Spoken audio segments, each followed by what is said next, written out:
Hi. Oh, Vishnu, How are you? बधाई आपको, बधाई, बधाई, बधाई। बड़ा आवाज मेरे कमरे में आ रहा था sir.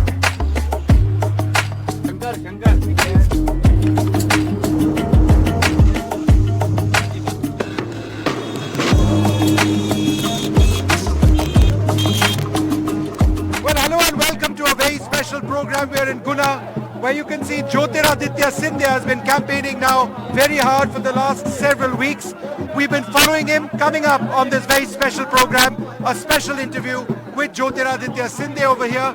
We are traveling across Guna, a huge crowd in many areas. We cut through a lot of the important issues of the BJP on this election trail.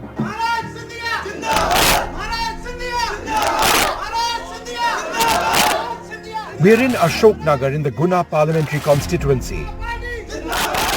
Jyotiraditya Scindia has a long day ahead of him.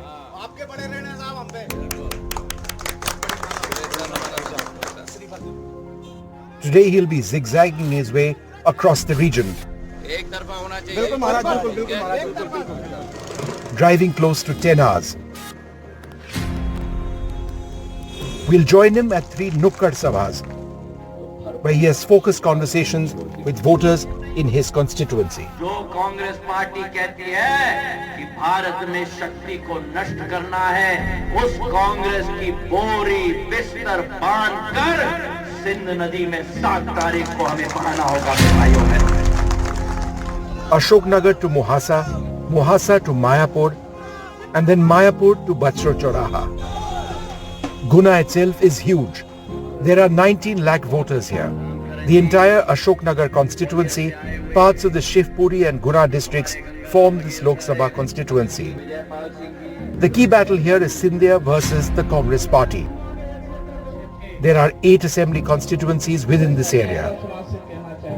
The Congress, Scindia's main rival here, has decided to field a former Congress leader and district panchayat member Rao Yadvendra Singh Yadav as their candidate for Guna. He's one of the most prominent faces of the BJP. He's somebody who's known in this area, the parliamentary constituency of Guna, for decades. This is very much a family stronghold. His grandmother has won from Guna 6 times, his father 4 times. Jyotiraditya Scindia is no stranger to parliamentary politics and representing this area in the Lok Sabha. We are here with Jyotiraditya Scindia in Guna. Thanks very much for being with us. Thank you very much for having me. It's been a tough, 3 weeks you were telling me? Day in and day out, across an area which you know like the back of your hand, I should imagine. Yeah, it's I'm contesting for my 5th term from this constituency.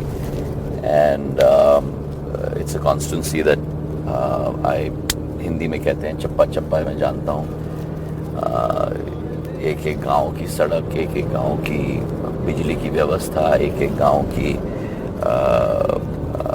तालाब की व्यवस्था स्वयं मैंने कराई है. तो it's home for me. Yeah. And but having said that, an election is an election, and therefore you must never take it lightly. Yes, so it's been a month and a half or so of very hectic campaigning, but that is the way it is.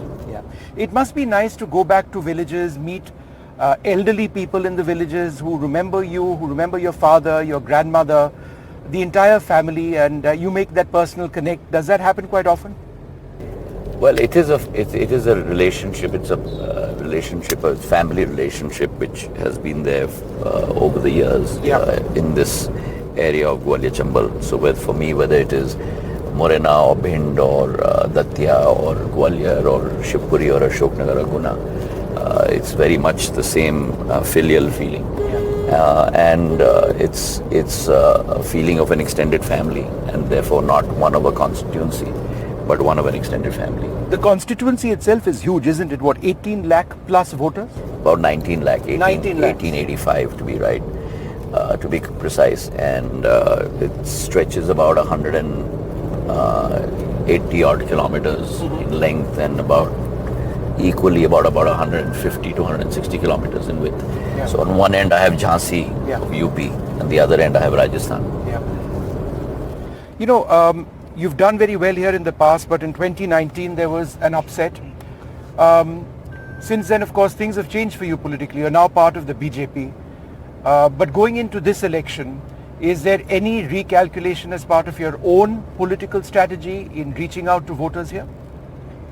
Vishnu, I don't run my election like an election campaign. I run my election as a extended form of a very strong current relationship. And even though I did not get through 5 years ago, my relationship with this area has always remained pretty much the same. So in Corona, I was very active here. When we had floods in this area, I was very active. When we had Ola Vrishti right now, I was very active. So my relationship with the area remains the same. I've contributed to development, even though I was not officially an MP from the area. And therefore it's a feeling from the heart more than from the mind.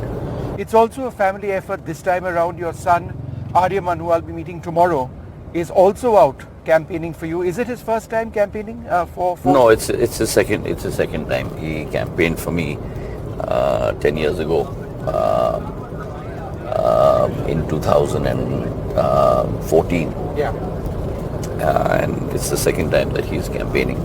And is that something that he's interested in sort of being part of your movement, of your politics, of what you stand for?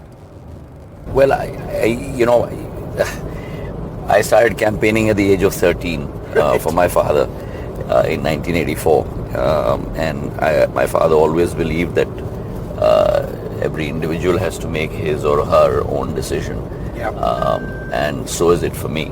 But having said that, we do have a very unwritten rule within the family, which is that at one point of time only one family member is in politics. So the day he decides that he wants to do public service in the form of politics, I'll be hanging up my boots. One of the the points which your opponents in the Congress have made is that they've said that not just you, but the BJP has been running this election campaign entirely on the plank of Sanatan Dharam or a Hindutva plank. That's not true. I think so. That was my question. So how would you respond? I think that the Congress is missing the wood for the trees. In the last decade, the transformation that the country has gone through, and I think you've seen it for yourself, much more in cosmopolitan areas and cities. But the same transformation has happened in rural India as well. When you look at the numbers, those numbers are mind-boggling. When you talk about 80 crore people being given free rations, when you talk about close to about 4 crore houses being built over a period of 3 years, or a period of 10 years, whereas in 65 years of Congress rule, only 3 crore houses have been built since independence.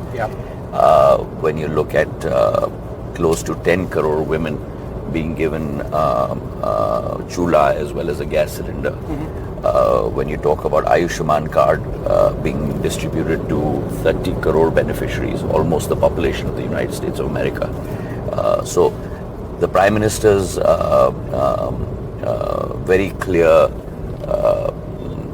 direction on execution, and making sure that every person in the last mile avails of the benefit of the government has really laid tremendous amount of fruit for people across the length and breadth of this country.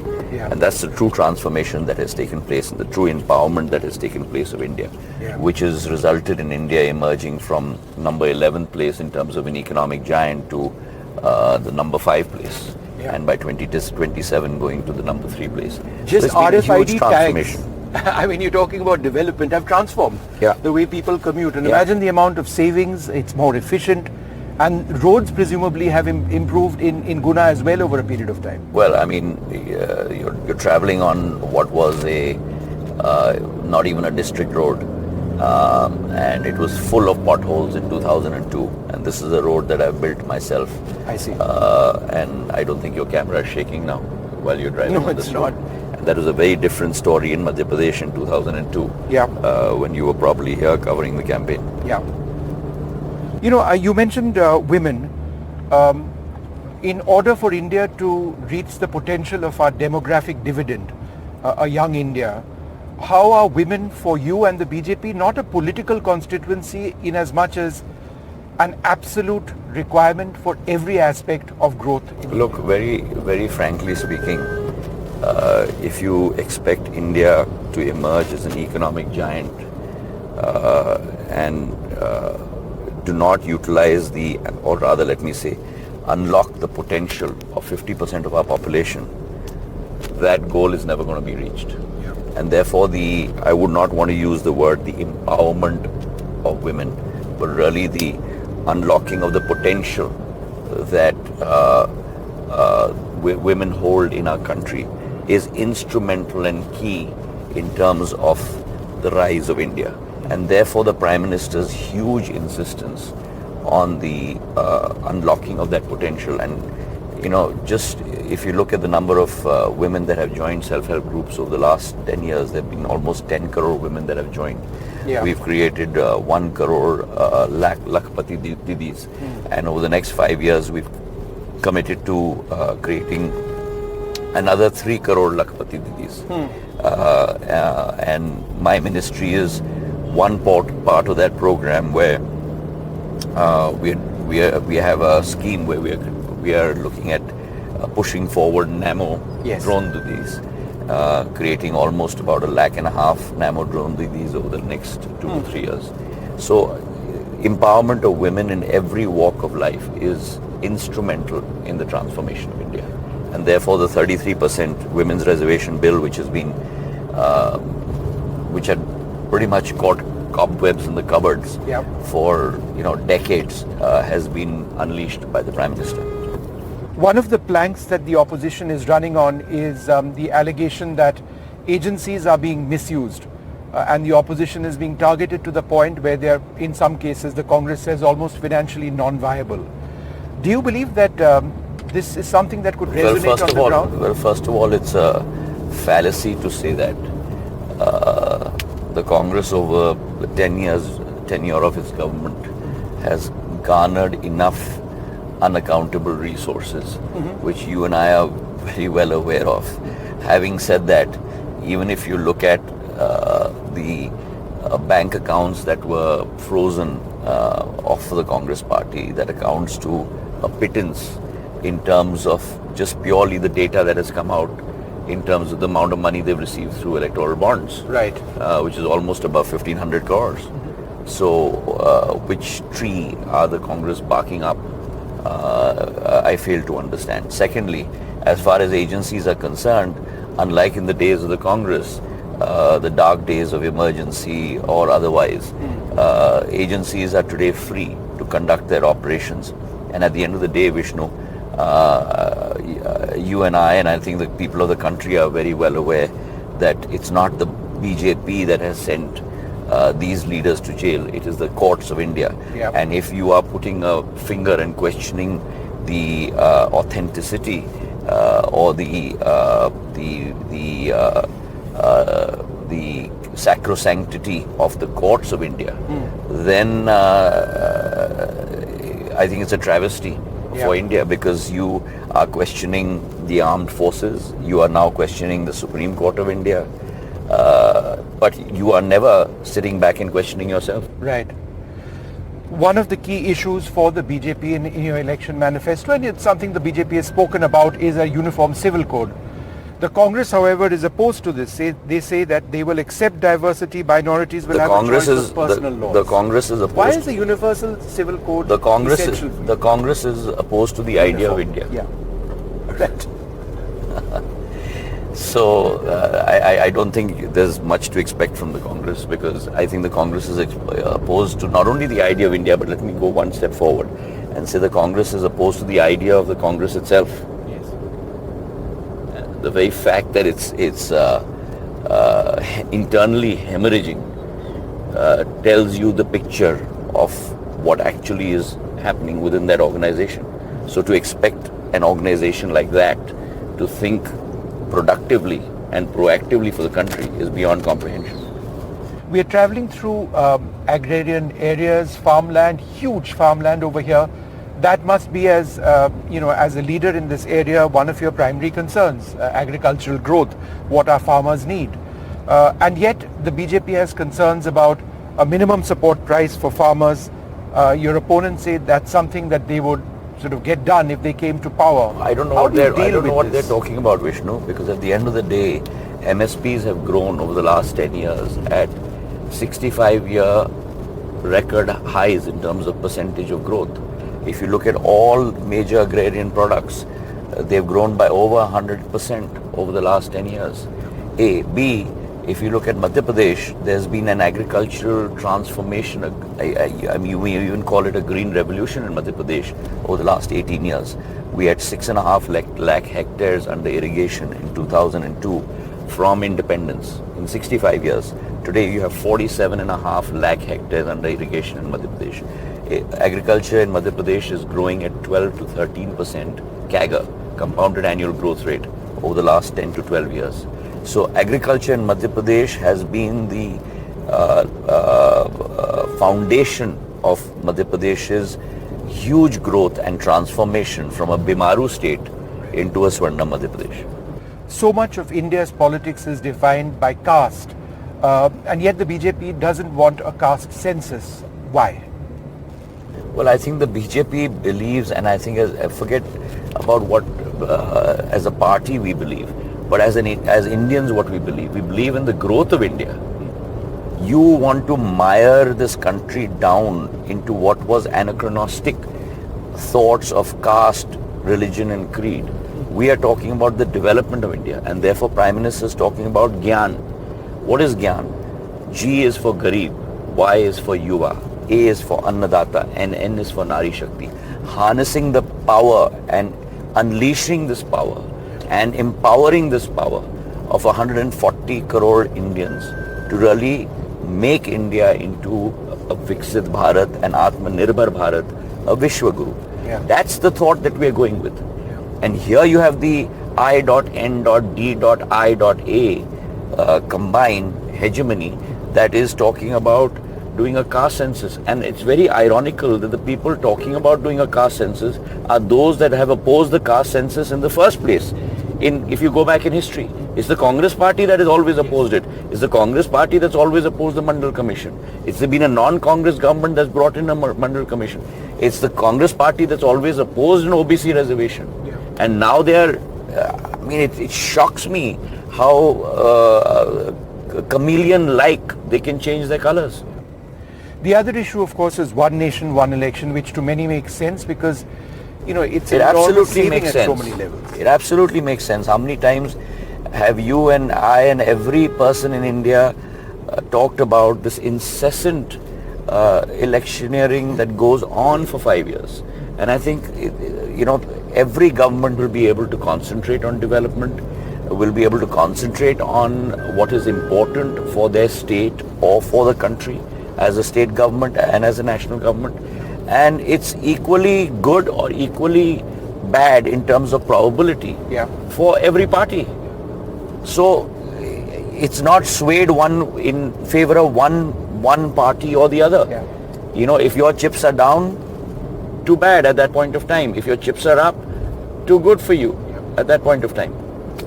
You were telling me that being out on the campaign trail doesn't mean that you can get away from your ministry work, the Civil Aviation Minister. So you're up dealing with files till late at night after all of this. Yeah, my day in terms of this campaigning ends by about 1 a.m. and then I'm doing files till about 2:30 a.m. But it's an incredible sector. It's a sector which I have a great deal of passion for. And I think one of the things I think it has a huge potential to be able to transform this country. So when we speak about development and Mission Udaan is obviously something that feeds into the vision of a developed India. How is that something which can actually apply to all parts of the country? Taking air travel way further. Just look at what the Prime Minister did on the 10th of March. We unveiled or laid the foundation stone of 16 airports on one day.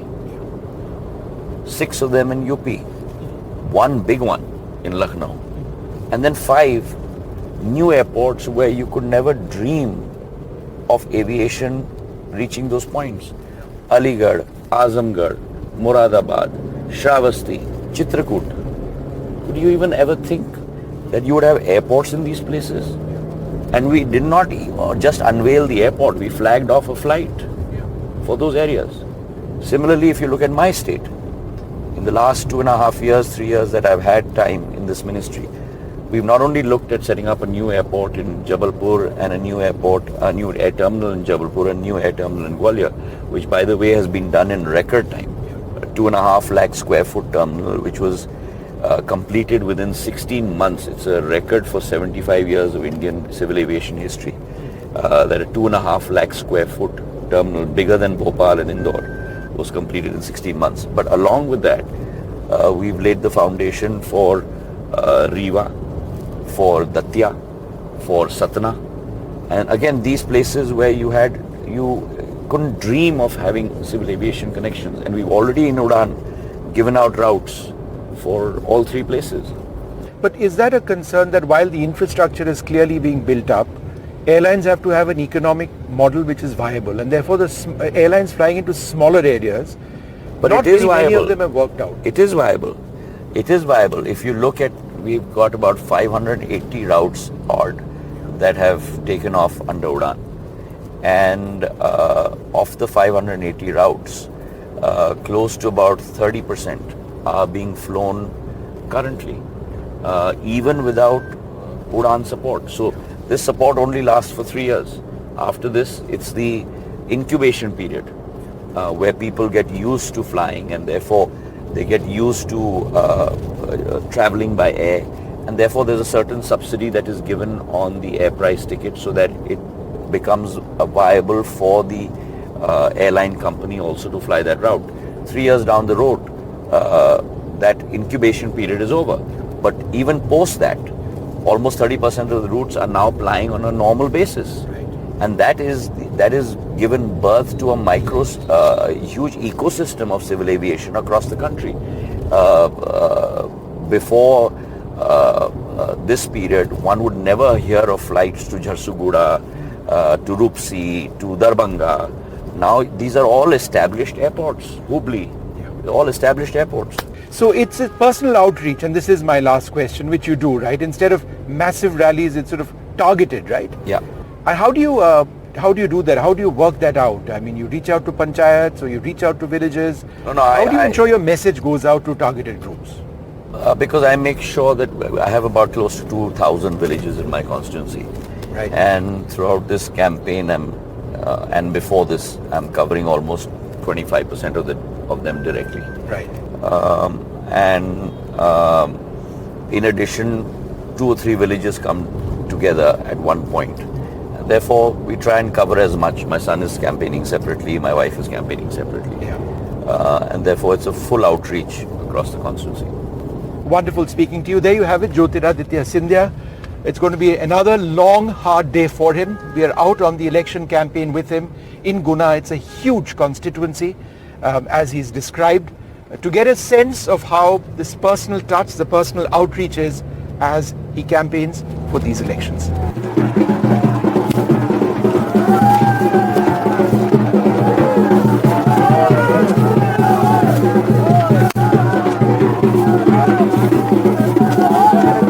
Well, we are in Chanderi, a key part of the Guna constituency.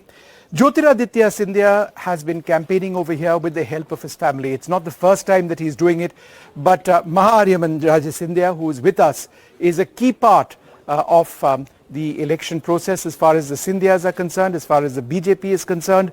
Aryaman, it's not the first time that you've been campaigning for your father. How has it been this time? Because he's up through the nights, through the days, and is it the same for you? For all of us, actually, Right. we're putting in 150%, not 100%. And it's been great, honestly, coming back to Guna, Shivpuri, meeting the people, seeing the excitement on their faces and seeing the joy of us coming back, and also reconnecting with families and people that we had lost touch with. That has also been a big process. Old families that, you know, we had lost some connection with, going back to them, re-establishing that connection, Yeah. that familial connection, and, you know, really pushing the elections forward. That Yeah. We've been really focusing on. And so you are now fourth generation. Your great-grandmother, Yes. Your grandfather, your dad, Yes. and you. Correct. Is this But a career I for wouldn't you? say, exactly, I was going to answer that. I wouldn't say I'm joining politics or I'm entering politics in any way. Why not? Because I'm actually focusing on my startup. So Right. I want to make that a huge success first. And I want to be an example for the youngsters of India. Right. Where we kind of push towards a new India where we are creating employment rather than looking for employment. Right. So I want to be that example rather than standing on a stage and telling youngsters, you know, you got to start a startup, you know, you got to start something here. Yeah. I want to be that example. So Yeah. I'm focusing on that first, making it successful, and then let's see which doors open later. So this door is not closed. It This won't door be is- for you, but I mean, my father's always said, never close any doors. Right. So all doors are open. But right now my focus is on my startup. when you do campaign over here, and I notice your dad is in one part of Guna, you're in another part, your mum is also campaigning over here. It's a huge constituency. I've been driving around. It Yes. takes forever. How is it a real family affair in terms of telling the people about what the BJP brings to this area? So definitely, firstly, as you know, BJP is a party that our family has been associated since the very beginning. Yes. My great grandmother, Rajmata Jyotiraditya Scindia, was one of the founding members of the BJP. So it's very different, of course, coming back to the party and seeing how it functions, and it's actually very surprising to see how efficiently it functions in terms of data analysis, in terms of ground workers, in terms of ground support. But in terms of telling people, I think the BJP in the last 10 years has done an astonishing amount of development.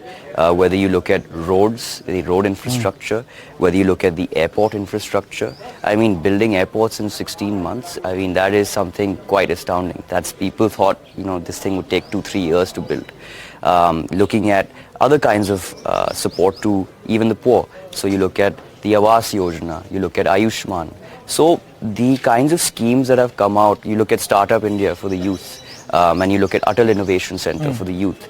So the impact has been huge on the ground, and I can see that in terms of the energy of the people that are coming in, especially, and I want to put immense amount of focus because I interact a lot more with the youth than any other kind of demographic.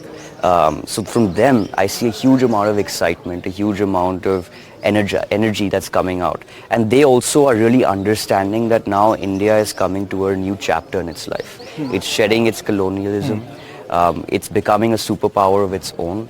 And it's focusing on the two key areas, which is Atmanirbhar Bharat and Viksit Bharat. Women are obviously a very key part of the campaign for the BJP and for your father as well. How is it an area that you are focusing on, not just the rights of women, but women and development? Correct. That's a very good point that you've raised. And as I keep speaking to even young women, right, what's coming out is that I'm happy to see that women are now empowered to kind of do things such as they want to enter the sports area and they want to have good infrastructure for them to excel at sports. They want medical institutions and science institutions in their particular region. And I'm very happy to see, like I've seen so many stories of even women focusing and studying.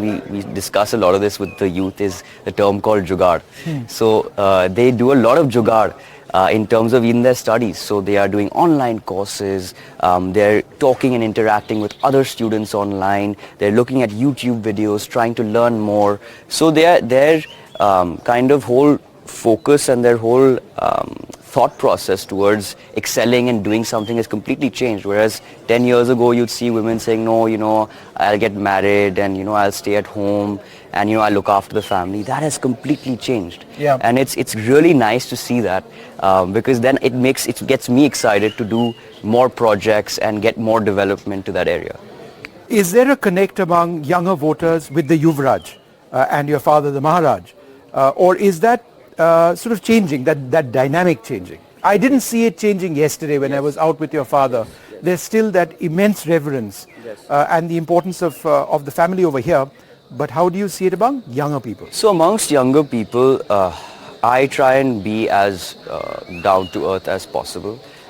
Even with the youth, we're high-fiving each other, Right. and we're playing sports. So yesterday I was playing football, then last night I played basketball. Right. Then they went to the gym together with the youth. So it's a different kind of way of kind of connecting with them, more on the field where you shed all the baggage that you have, or all the surname that you have. You're all equal. Yeah. And that's what I love doing. Honestly, the field is that's something that the field has taught me, is that's one place where everyone is equal. It doesn't matter who you are. Absolutely. You're together on the field and you're enjoying yourself and you're building a connection. And that's kind of how we do it as well. Whether it's cricket, whether it's football, whether it's volleyball, we're playing constantly with the youth. We're interacting even in private universities and colleges. We're talking about startups. We're trying to hear what the innovation that's coming out of there. We're trying to understand what kind of trends and passions are coming out in hyper-local regions as well. Sure. And I'll give you an example of that. For example, we're standing in Chanderi, right? There has been a huge amount of focus from the youth as well as the women in Chanderi to make it more of a textile hub. My father worked on it 10 years ago, where he brought the handloom industry back to life. And now even the youth are more keen to kind of bring that historic culture Sure. of handloom, of textile, of all these ancient traditions back. So that's an area that I'd like to, it's an area Sure. of passion for me as well, and that's an area that I'd like to work with them hand in hand on as well. Absolutely. If I don't return with a Chanderi sari for my wife, then I'm in deep trouble. I've been getting messages. If you're No, there, forget about the work, get the sari. I don't think you saw my video as well. I had the same request from my mother. Right. I was here last week and I went to a weaver and I saw something that I liked for her, because she had told me, just see if you likes anything. I want to pick up something. And I had to video call her Sure. from the shop and ask her whether you like this or not. So don't worry, we all deal with the same issues. Absolutely. A final question. That's the historic fort. Yes. This villa is hundreds of years old. That's where you're staying. What is your association with this area where I've spent the morning? So first of all, this is Kila Koti. Yeah. The fort essentially was built over 400-500 years ago. What's inside the fort? So the fort it's like ruins, Right. but we are trying to restore it, and we're doing a sound and light show I see. inside the fort, so that Yeah. people come and kind of learn more about the history Yeah. of Chanderi. But Kila Koti itself has been turned into kind of a tourist hub, Yeah. where we now opened rooms and refurnished the whole area so that people can come and stay here, enjoy the fort, learn more about the Right. history. But this area specifically has been extremely close to the family for centuries. Yeah.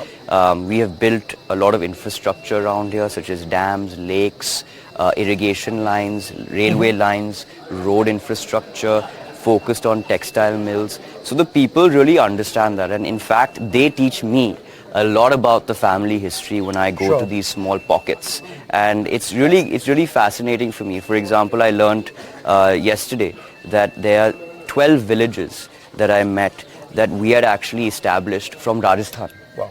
So we had got people from Rajasthan to Chanderi and Mungauli, and we had established villages for them in these areas and given them the land. And till date, these people recognize that And remember and remember that. And when I go there, they immediately tell me that, listen, we don't care about any political rhetoric. Yeah. We'll talk about our needs and wants post the election. Let's win the election together. We're already very grateful for what the family has done. So stories like this really also inspire me about the family and my culture and my background. Fantastic. Good you luck so for you much. on the election trail with your father campaigning for Jyotiraditya Scindia. Thank It's you been so wonderful much. speaking to you. Wonderful speaking to you. Well, there you have it. A small chat with the Gen Next of the Scindias. Aryaman is now he's already started meeting various people, and he's going to be starting the process of campaigning in a few minutes from now.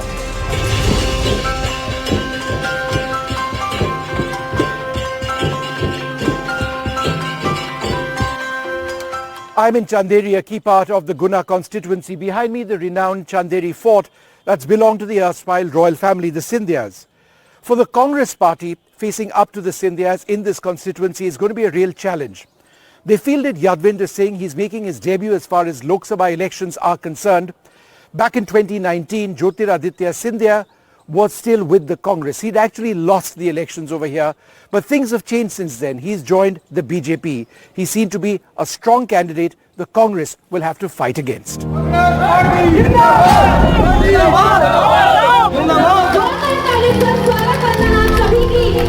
Congress का शासन तो 70 साल रहा, अगर विकास की बात करें तो शुरुआत वहां से क्यों नहीं हुई? देखिए, विकास किसी पार्टी का जो जनप्रतिनिधि होता है उसकी सोच के ऊपर होता है।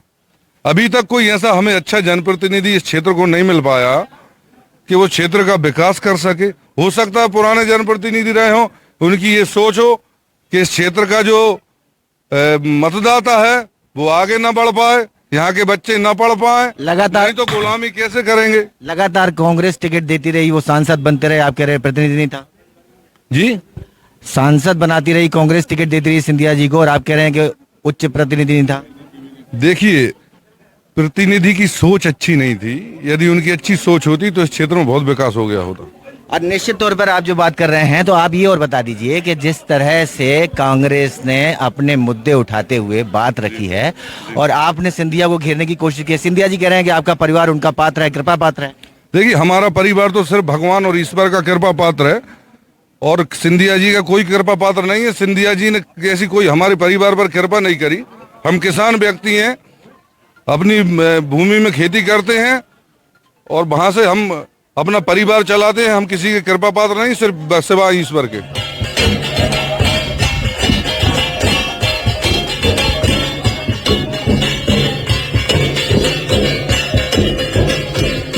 There's a long, hot couple of weeks ahead. Guna goes to polls on the 7th of May. For the Scindias, it means crisscrossing a very large constituency, driving up to 10 hours a day. But the challenge from the Congress is going to be quite significant. Who's going to come out tops? We're going to know on the 4th of June. With camera person Manoj Thakur in Chanderi, Vishnu Shom for NDTV.